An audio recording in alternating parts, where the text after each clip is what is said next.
Hi guys, welcome to Karthik's kitchen. ಇವತ್ತು ನಾವು ಮಾಡ್ತಿದ್ವಿ ಸೋಯಾ ಪಲಾವ್ ಹೇಗೆ ಮಾಡೋದು ಅಂತ ತೋರಿಸ್ತೀನಿ. ಗ್ರೈಂಡ್ ಮಾಡ್ಕೊಳ್ಳೋದಕ್ಕೆ ಚಕ್ಕೆ, ಪೆಪ್ಪರ್, ಸ್ಟಾರ್ ಹೂವ, ಮರಾಠಿ ಮೊಗ್ಗು, ಕಲ್ಲುವ, ಕಸ್ತೂರಿ ಮೇಥಿ, ಜೀರಿಗೆ ಮತ್ತು ಸೋಂಪು ಆ್ಯಂಡ್ ಪಲಾವ್ ಎಲೆ ಇದೆಲ್ಲದನ್ನು ಫ್ರೈ ಮಾಡಿ ಗ್ರೈಂಡ್ ಮಾಡ್ಕೊಳ್ಳಿ. ಅದರ ಜೊತೆಗೆ ಟೊಮೆಟೊ, ಈರುಳ್ಳಿ, ಕೊತ್ತಂಬರಿ ಮತ್ತು ಪುದೀನ ಇದನ್ನು ಕೂಡ ಸೇರಿ ಫ್ರೈ ಮಾಡ್ಕೊಳ್ಳಿ.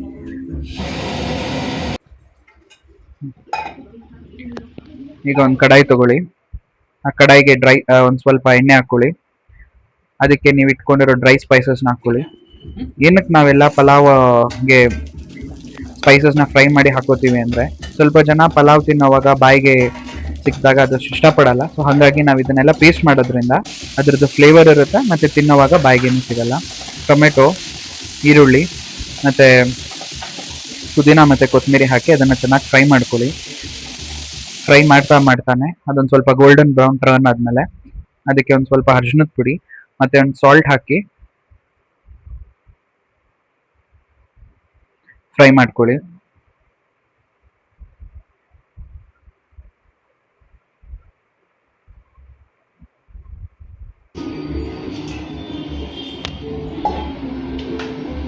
ಒಂದು ಪಾತ್ರೆಗೆ ನಾವು ಮಾಡ್ತಿರೋದು ಒಂದು ಅರ್ಧ ಕೆ ಜಿಯಷ್ಟು ಪಲಾವ್ ಮಾಡ್ತಿದ್ದೀವಿ. ಸೊ ಅದಕ್ಕೆ ಎಷ್ಟು ಬೇಕೋ ಅಷ್ಟು ಎಣ್ಣೆ ಹಾಕ್ಕೊಳ್ಳಿ. ಅದಕ್ಕೆ ಕಟ್ ಮಾಡಿ ಇಟ್ಕೊಂಡಿರೋ ಆನಿಯನ್ಸ್ ಹಾಕಿ. ಆನಿಯನ್ಸ್ ಒಂದು ಸ್ವಲ್ಪ ಗೋಲ್ಡನ್ ಬ್ರೌನ್ ಆಗೋವರೆಗೂ ಫ್ರೈ ಮಾಡಿ. ಆನಿಯನ್ಸ್ ಬೇಗ ನಿಮಗೆ ಫ್ರೈ ಆಗಬೇಕು ಅಂದರೆ ಅದಕ್ಕೊಂದು ಸ್ವಲ್ಪ ನೀವು ಸಾಲ್ಟ್ ಹಾಕಿದ್ರೆ ಅದು ಬೇಗ ಫ್ರೈ ಆಗುತ್ತೆ ಮತ್ತು ಗೋಲ್ಡನ್ ಬ್ರೌನ್ ಬೇಗ ಟರ್ನ್ ಆಗುತ್ತೆ. ಸೊ ಆನಿಯನ್ ಫ್ರೈ ಮಾಡ್ಕೊತಾ ಇರಿ. ಅದಕ್ಕೆ ಕಟ್ ಮಾಡಿ ಇಟ್ಕೊಂಡಿರುವಂತಹ ಕೊತ್ತಂಬರಿ ಆ್ಯಂಡ್ ಪುದೀನ ಹಾಕಿ ಒಂದು ಸ್ವಲ್ಪ ಚೆನ್ನಾಗಿ ಫ್ರೈ ಮಾಡಿ. ಕೊತ್ತಂಬರಿ ಪುದೀನಾನ ಎಣ್ಣೆಲೇ ಚೆನ್ನಾಗಿ ಫ್ರೈ ಮಾಡಬೇಕಾಗತ್ತೆ. ಆ ಥರ ಫ್ರೈ ಮಾಡೋದ್ರಿಂದ ಕೊತ್ತಂಬರಿದು ಮತ್ತು ಪುದೀನದು ಎಸೆನ್ಸು ಆಯಿಲಲ್ಲಿ ಬಿಟ್ಕೊಳ್ಳುತ್ತೆ. ಸೊ ಅದು ಮಸಾಲೆಗೆ ಚೆನ್ನಾಗಿ ಸೇರಿಕೊಳ್ಳುತ್ತೆ.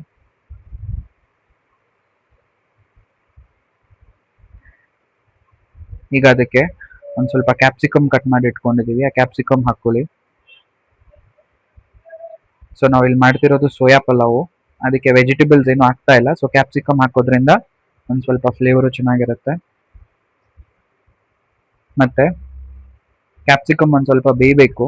ಆ ಕ್ಯಾಪ್ಸಿಕಮ್ನ ಒಂದು ಸ್ವಲ್ಪ ಫ್ರೈ ಮಾಡ್ಕೊಳ್ಳಿ. ಜಾಸ್ತಿ ಆಯಿಲಲ್ಲಿ ಬೇಯಿಸೋ ನೆಸೆಸಿಟಿ ಏನಿಲ್ಲ.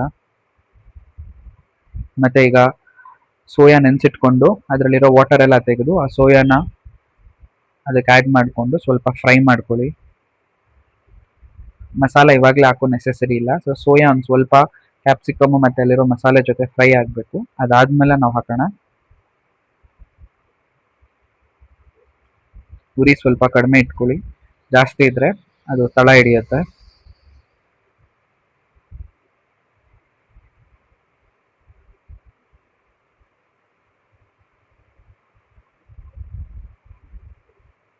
ಪಾಸ್ ಮಾಡಿ.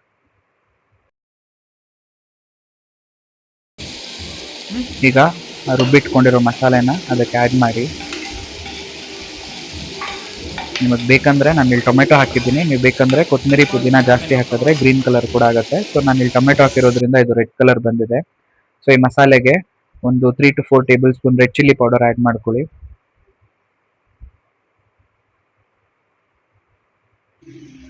ಅದಾದಮೇಲೆ ಅದಕ್ಕೊಂದು ಸ್ವಲ್ಪ ಅರಿಶಿನ ಮತ್ತು ಧನಿಯಾ ಪುಡಿ ಹಾಕಿ, ಮತ್ತು ರುಚಿಗೆ ಬೇಕಾಗುವಷ್ಟು ಉಪ್ಪನ್ನು ಹಾಕ್ಕೊಳ್ಳಿ. ಅದಾದಮೇಲೆ ಅದಕ್ಕೊಂದು ಸ್ವಲ್ಪ ಕರ್ಡ್ ಮಿಕ್ಸ್ ಮಾಡಿ. ನಾವು ಯಾವಾಗಲೂ ಮಸಾಲೆಗೆ ಕರ್ಡ್ ಹಾಕೋದ್ರಿಂದ ಅನ್ನಕ್ಕೆ ಮಸಾಲೆ ಚೆನ್ನಾಗಿ ಹಿಡಿಯುತ್ತೆ, ಪಲಾವ್ ಟೇಸ್ಟ್ ಬರುತ್ತೆ. ಸೊ ಯಾವುದೇ ಪಲಾವ್ ಮಾಡಿದ್ರು ಅದಕ್ಕೆ ನೀವು ಕರ್ಡ್ ಆ್ಯಡ್ ಮಾಡ್ಕೊಳ್ಳಿ. ಟೇಸ್ಟ್ ಒಂದು ಸ್ವಲ್ಪ ಡಿಫ್ರೆಂಟ್ ಆಗಿರುತ್ತೆ. ಸೊ ಇದೆಲ್ಲ ಹಾಕಿ ಒಂದು ಸ್ವಲ್ಪ ನೀಟಾಗಿ ಫ್ರೈ ಮಾಡ್ಕೊಳ್ಳಿ. ಮಸಾಲೆ ಎಲ್ಲ ಚೆನ್ನಾಗಿ ಉರಿಬೇಕು. ಅದಾದಮೇಲೆ ಅದಕ್ಕೆ ಒಂದು ಸ್ವಲ್ಪ ವಾಟರ್ ಆ್ಯಡ್ ಮಾಡಿ. ಕ್ವಾಂಟಿಟಿಗೆ ಎಷ್ಟು ಬೇಕೋ ಅಷ್ಟು ವಾಟರ್ ನೋಡ್ಕೊಂಡು ಆ್ಯಡ್ ಮಾಡಿ. ಯಾಕಂದರೆ ನಾವು ಮೊಸರು ಟೊಮೆಟೊ ಎಲ್ಲ ಹಾಕಿರೋದ್ರಿಂದ ವಾಟರ್ ಒಂದು ಸ್ವಲ್ಪ ಕಡಿಮೆ ಇಟ್ಕೊಂಡ್ರೆ ನಮಗೆ ಅನ್ನ ಉದುರು ಬರುತ್ತೆ. ಸೊ ಅಕ್ಕಿನ ನೆನೆಸಿಟ್ಕೊಂಡಿದ್ದೀವಿ. ಯಾವುದೇ ಪಲಾವ್ ಮಾಡುವಾಗಲೂ ಅಷ್ಟೇ ನೀವು ಅಕ್ಕಿನ ನೆನೆಸಿಟ್ಕೊಳ್ಳೋದ್ರಿಂದ ಪಲಾವ್ ಆಗಲಿ ಅಥವಾ ಬಾತ್ ಆಗಲಿ ಉದ್ರಾಗುತ್ತೆ. ಸೊ ನೀರು ಕುದಿಯೋ ಕ್ವಾಂಟಿಟಿಗೆ ಬಂದಮೇಲೆ ಈ ಅಕ್ಕಿ ಏನು ನೆನೆಸಿಟ್ಕೊಂಡಿದ್ದೀರಾ ಅದನ್ನು ನೀವು ಅದಕ್ಕೆ ಆ್ಯಡ್ ಮಾಡ್ಕೋಬೇಕು. ಸೊ ನೋಡಿ, ನೀರು ಕುದೀತಾ ಇದೆ. ಸೊ ಈಗ ನಾವು ಅದಕ್ಕೆ ನೆನೆಸಿಟ್ಕೊಂಡಿರೋ ಅಕ್ಕಿನ ಆ್ಯಡ್ ಮಾಡ್ಕೊಳ್ಳೋಣ.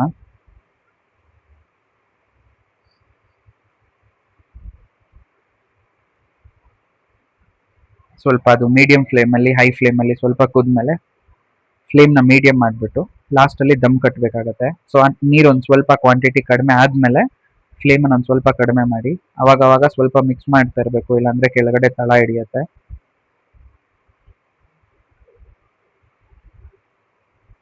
ಸೊ ನಾನು ಇದಕ್ಕೊಂದು ಸ್ವಲ್ಪ ತುಪ್ಪ ಹಾಕ್ತಾ ಇದ್ದೀನಿ. ತುಪ್ಪ ಹಾಕೋದ್ರಿಂದ ಆ ತುಪ್ಪದ ಫ್ಲೇವರ್ ಇರುತ್ತೆ ರೈಸಲ್ಲಿ, ಚೆನ್ನಾಗಿರುತ್ತೆ. ಕುದಿಯೋವಾಗ ಹಾಕಿ. ಈಗ ನಾವು ದಮ್ ಕಟ್ಕೊಳ್ಳೋಣ. ದಮ್ ಕಟ್ಟೋದ್ರಿಂದ ಎಕ್ಸ್ಟ್ರಾ ವಾಟರ್ ಏನಿರುತ್ತೆ ಅದೆಲ್ಲ ಎವಾಪ್ರೇಟ್ ಆಗುತ್ತೆ. ಡೈರೆಕ್ಟಾಗಿ ನಾವು ಅನ್ನನ ಬೇಯಿಸೋದ್ರಿಂದ ತಳ ಹಿಡಿಬೋದು ಅಥವಾ ಮುದ್ದೆ ಆಗ್ಬಿಡ್ಬೋದು. ಸೊ ಈ ಥರ ನೀವು ಒಂದು 10 to 15 ಮಿನಿಟ್ಸ್ ದಮ್ ಕಟ್ಟಿ ಬಿಟ್ಬಿಟ್ರೆ ಆಲ್ಮೋಸ್ಟ್ ಎಕ್ಸ್ಟ್ರಾ ವಾಟರ್ ಇರೋದೆಲ್ಲ ಅಲ್ಲಿ ನಿಮ್ಗೆ ಅಲ್ಲೇ ರೈಸು ಎಳ್ಕೊಂಡೇ ಇರುತ್ತೆ, ಮತ್ತು ಅನ್ನ ಕೂಡ ನಿಮಗೆ ಉದುರುದ್ರಾಗುತ್ತೆ. ಈಗ ನಾವು ಇದನ್ನು ಒಂದು 5 to 10 minutes ದಮ್ಗೆ ಇಟ್ಬಿಡೋಣ.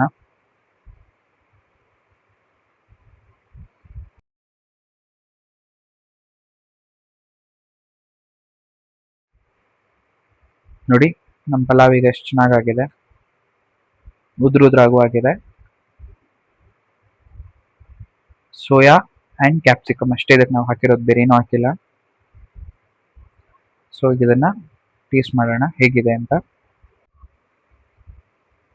So ಪಲಾವ್ಗೆ best combination ಅಂದರೆ ಮೊಸರು ಬಜ್ಜಿ. ಸೊ ಅದಕ್ಕೆ ಒಂದು ಸ್ವಲ್ಪ ಮೊಸರು ಬಜ್ಜಿ, ಸೈಡಲ್ಲಿ ಚಿಪ್ಸ್ ಇದೆ.